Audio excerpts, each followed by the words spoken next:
City কলের golden টাঙ্কে বৃদ্ধাঙ্গুলি দেখিয়েছে, সকল ক্যাম্পাসগুলোতে ইসলামের কথা বলে ধোকা।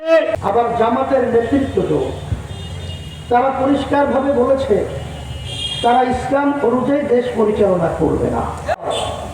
তাহলে আমাদের এই জীবনগুলো দেওয়ার কি অর্থ ছিল?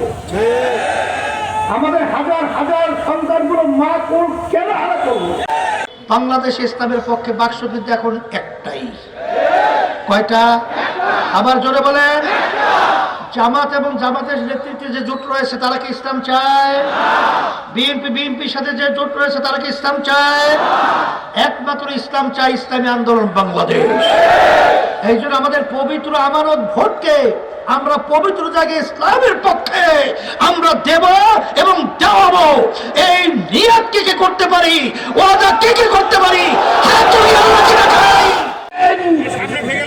আমিরুল মুজাহিদিন মানুষ বাংলাদেশের যারা দিনটা দেশকে ভালোবাসে, বাইরে হাত পাখা দেখে দেখে সিল মারবেন সবাই। আজকে কুড়িগ্রাম 2 11 মার্কা আছে।